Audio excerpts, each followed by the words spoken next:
Hello friends, welcome to Chettinad அம்மணி channel. எல்லோரும் எப்படி இருக்கீங்க? எல்லோரும் சந்தோஷமாகவும் ஆரோக்கியமாகவும் இருப்பீங்கன்னு நான் நம்புகிறேன். இன்றைக்கி நாம் பார்க்க போகிற பதிவு என்ன அப்படின்னா, இந்த மணி பிளான்ட் செடி கிச்சனில் வச்சு வளர்க்குறேன் இல்லையா, இந்த மணி பிளான்ட் செடி எப்படி வளர்க்குறீங்க அப்படின்னு சொல்லிட்டு வீடியோ கொடுங்க சிஸ்டர்னு கேட்டுகிட்டே இருந்தீங்க.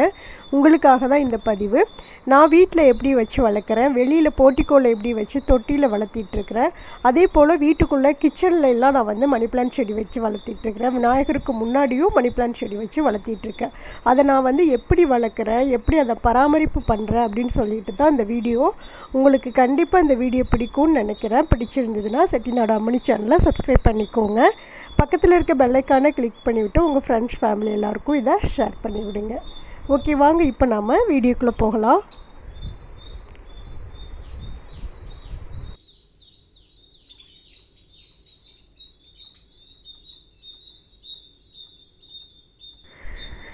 இப்போ முதல்ல கிச்சனில் இருந்து பார்க்க ஆரம்பிக்கலாம். இப்போ கிச்சனில் 2 பவுலில் வச்சுருக்கேன். ஒன்று வந்து பாட்டிலில் வந்து வச்சு வளர்த்திட்ருக்கேன். இன்னொன்று பார்த்தீங்க அப்படின்னா உப்புச்சாடிக்கு பக்கத்தில் ஒரு கப்பில் வச்சு வளர்த்திட்ருக்கிறேன்.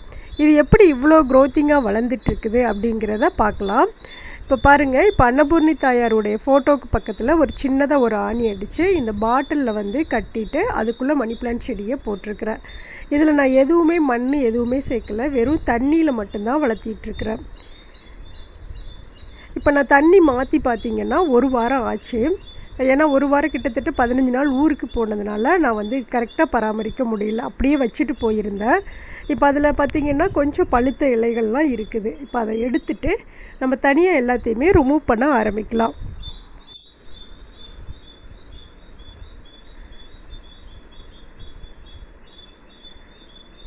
இப்போ இந்த பாட்டிலில் வச்சுருக்க செடி பார்த்திங்க அப்படின்னா நல்லாவே க்ரோத்திங் ஆயிடுச்சு.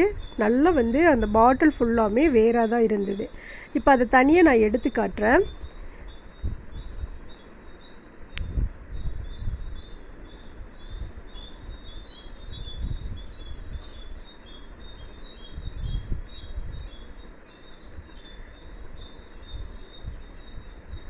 இப்போ இது மாதிரி பழுத்திருக்க இலைகளெல்லாம் ஃபஸ்ட்டு நம்ம எடுத்துடணும். ஏன்னா வந்து மற்ற இலைகள்லாம் அது வந்து பாதிக்கும். அதனால் லைட்டாக காஞ்சிருந்தாலும் சரி, இல்லை இலைகள் வந்து பழுத்திருந்தாலும் சரி, அதை நம்ம உடனே வந்து ரிமூவ் பண்ணிடணும்.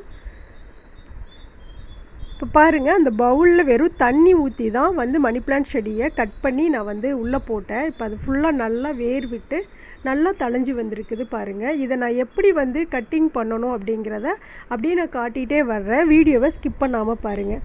இப்போ அந்த இதிலே பார்த்தீங்கன்னா இந்த செடியிலே புதிய வேர்கள் எல்லாம் வந்து நிறைய குட்டி குட்டியாக வந்திருக்குது.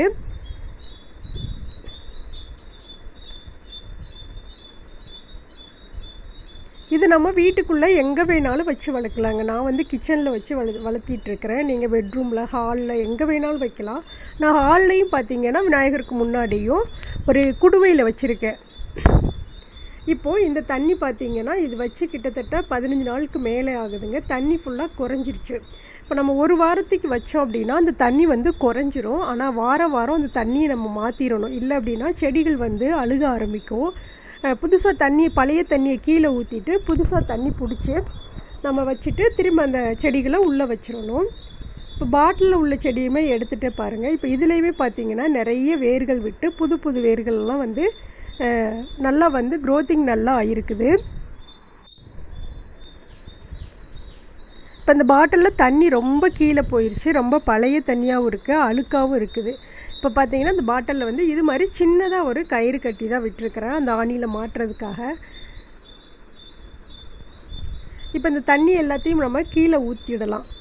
அதுக்கு முன்னாடி பார்த்தீங்க அப்படின்னா இதில் வந்து நம்ம வச்ச செடியில் வந்து நம்ம கட்டிங் பண்ணி உள்ளே வைப்போம்ல, அதில் எக்ஸ்ட்ரா உள்ள அந்த கிளைகளில் பார்த்தீங்க அப்படின்னா அது அழுக ஆரம்பிக்கும். அழுக ஆரம்பிச்சிது அப்படின்னா நம்ம கரெக்டாக அதை பார்த்து கட் பண்ணி விட்டுறணும். இல்லைன்னா மற்ற அந்த வேர்களை எல்லாமே அது வந்து பாதிக்க ஆரம்பிச்சிடும். வேர்களும் வந்து அழுக ஆரம்பிக்கும். அப்போ அந்த தண்டு நம்ம எக்ஸ்ட்ரா கட் பண்ணி உள்ளே வைப்போம்ல, அதுதான் அழுகுமே தவிர அதிலிருந்து அந்த கணுக்கள்லேருந்து வேர்கள் வந்து உருவாக ஆரம்பிக்கும். கரெக்டாக அந்த கணுக்கள்கிட்ட எக்ஸ்ட்ரா உள்ள அந்த தண்டு பகுதியை நாம் வெட்டி விட்டுட்டு கரெக்டாக இந்த கணுக்கள் வர்ற இடத்துல அந்த வேர் வந்து உருவாகிற இடத்துல பார்த்திங்க அப்படின்னா நம்ம கட் பண்ணி விட்டு வச்சோம் அப்படின்னா செடிகள் வந்து அழுகாமல் நல்லா புதிய வேர்கள்லாம் விட்டு நல்லா ஃப்ரெஷ்ஷாக வளர ஆரம்பிக்கும். இப்போ இந்த பழைய தண்ணியெல்லாம் ஊற்றிட்டு கப்பெல்லாம் நல்லா கழுவி எடுத்துகிட்டு வந்துட்டேன். இதை வாரம் இந்த தண்ணி நம்ம மாற்றணுங்க. மாற்றாமல் வச்சோம் அப்படின்னா செடி வந்து சீக்கிரம் அழுகி போயிடும், பழுக்கும் ஃபஸ்ட்டு, அப்புறம் வந்து வேர்கள் வந்து அழுக ஆரம்பிச்சிடும். இந்த தண்ணியில் எதுவுமே கலக்கல, நார்மல் தண்ணி தான், பிடிச்சி அப்படியே நாம் வச்சுக்கலாம்.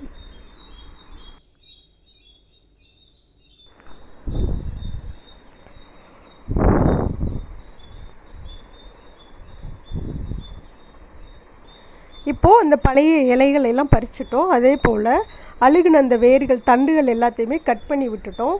எப்போதுமே வந்து இப்படி அழுகுச்சு அப்படின்னாவே கட் பண்ணி தனியாக எடுத்துருங்க, அப்படியே விட்டுறாதீங்க. ஏன்னா மற்ற வேர்களையும் தண்டுகளையும் அது பாதிக்க ஆரம்பிச்சிடும். இப்போ நான் அந்த பவுலில் போட்டதை எல்லாமே போட்டுட்டேன். அடுத்து வந்து பாட்டிலில் வந்து அந்த மணி பிளான்ட் செடி எல்லாத்தையும் உள்ளே போட்டு வச்சுக்கிறேன். இது வந்து முன்னாடி கிச்சனில் வந்து உப்பு ஜாடிக்கிட்டையும் அன்னபூர்ணி தாயாருடைய ஃபோட்டோக்கிட்டையும் வச்சுருக்கிறேன். ரொம்ப அழகாக இருக்குங்க. நம்ம வீட்டுக்குள்ளே கிச்சனுக்கு முன்னாடி ஒரு செடிகள் இருந்தாவே அதை பார்த்துட்டே நம்ம சமையல் பண்ணுறப்போ நம்ம மைண்டும் பார்த்திங்க அப்படின்னா நல்ல ஒரு ஃப்ரெஷ்ஷாக இருக்கும். மணி பிளான்ட் செடியை வீட்டுக்குள்ளே வச்சு வளர்க்குறது ரொம்ப நல்லதுன்னு சொல்லுவாங்க. நம்மளுக்கு அதிகமான பண வரவை இது வந்து கொடுக்குன்னு சொல்லுவாங்க. இன்னொன்று பார்த்திங்க அப்படின்னா சுத்தமான காற்றை வந்து நம்மளுக்கு இது வந்து ஃபில்ட்ரு பண்ணி கொடுக்கும் அப்படின்னு சொல்லுவாங்க. இன்னொன்று மணி பிளான்ட் செடியை நம்ம வீட்டுக்குள்ளே வச்சு வளர்க்குறதே ரொம்ப நல்லதுங்க.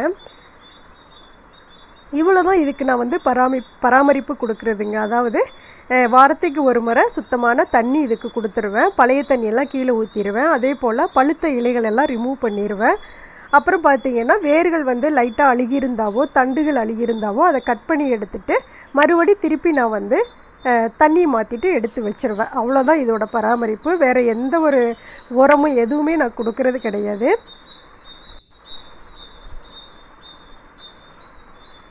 இது போல் நம்ம வீட்டுக்குள்ளேயும் பார்த்திங்க அப்படின்னா இப்படி சின்ன ஆணிகள் அடித்து இது மாதிரி பாட்டில் இருந்ததுன்னா அதுக்குள்ளேயும் மணி பிளான்ட் செடியை போட்டு இப்படி வச்சோம் அப்படின்னா பார்க்குறக்கே ரொம்ப அழகாக இருக்குங்க.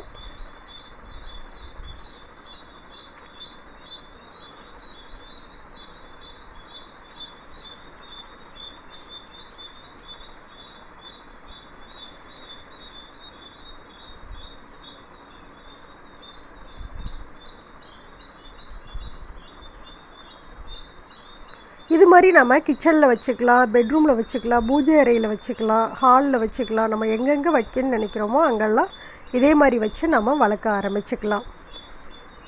அடுத்து பார்த்திங்க அப்படின்னா போர்ட்டிகோலில் வந்து தொட்டியில் வந்து மணி பிளான்ட் செடி வச்சுருக்கேன். இப்போ அதை வந்து நான் எப்படி பராமரிக்கிறேன் அப்படின்னு நான் சொல்கிறேன். இப்போ பார்த்திங்கன்னா ரெண்டு பக்கமுமே வந்து லெஃப்ட்டு ரைட்டு ரெண்டு பக்கமுமே வந்து தொட்டியில் வந்து மணி பிளான்ட் செடி வச்சுருப்பேன். அதே போல் வாசலுக்கு முன்னாடியே தொட்டியில் மணி பிளான்ட் செடி வச்சுருப்பேன். இந்த தொட்டியில் வந்து மண் போட்டுட்டு வெறும் மண் தான் போட்டிருக்கேன். போட்டு இப்படி செடிகள் வச்சதான் நல்ல க்ரோத்திங் ஃபுல்லாக க்ரோத்தாக இருக்கும். இதெல்லாம் அழகாக வந்து சுவரில் வந்து ஹேங் பண்ணி விட்டுருக்கேன். அதே போல் இப்போது கதவுக்கு முன்னாடியே வச்சுருக்க செடியும் பார்த்திங்க அப்படின்னா சின்ன தொட்டியில் தான் வச்சுருக்கேன். நல்ல க்ரோத்திங் நல்லா தளைஞ்சு ஃபுல்லாக வந்து சுவர் ஃபுல்லாக ஏறி இருக்கும்.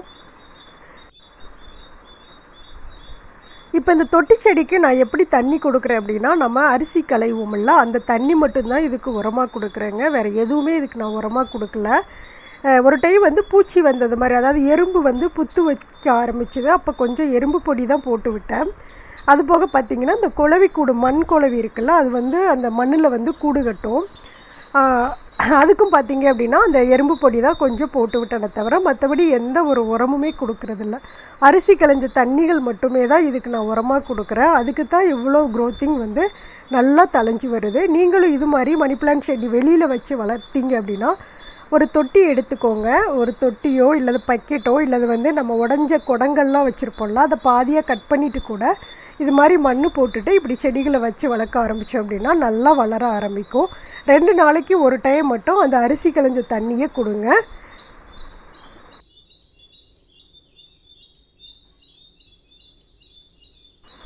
அதே போல் இதுலேயுமே காஞ்ச இலைகள் வரும், பழுத்த இலைகள்லாம் வர ஆரம்பிக்கும். வாரம் ஒரு முறை இதை வந்து நீட்டாக க்ளீன் பண்ணி விட்டுருங்க.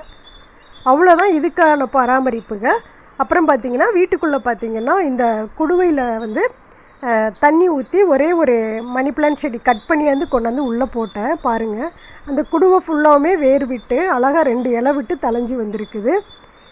இது வந்து விநாயகர் பெருமானுக்கு பக்கத்தில் 2 பக்கமும் வச்சுருப்பேன் 2 குடுவையில். இதுக்குமே வாரம் தண்ணிகள்லாம் மாற்றிடுவேன். அவ்வளோதான் நான் வந்து மெயின்டைன் பண்ணுறது. கண்டிப்பாக இந்த டிப்ஸ் எல்லாம் உங்களுக்கு பிடிச்சிருக்கும்னு நினைக்கிறேன். பிடிச்சிருந்ததுன்னா செட்டிநாடு அம்மணி சேனலை சப்ஸ்கிரைப் பண்ணிக்கோங்க. பக்கத்தில் இருக்க பெல்லைக்கானை கிளிக் பண்ணிவிட்டு உங்கள் ஃப்ரெண்ட்ஸ் ஃபேமிலிக்கு ஷேர் பண்ணுங்கள். தேங்க்ஸ் ஃபார் வாட்சிங். நன்றி, வணக்கம். நல்லதே நடக்கும்.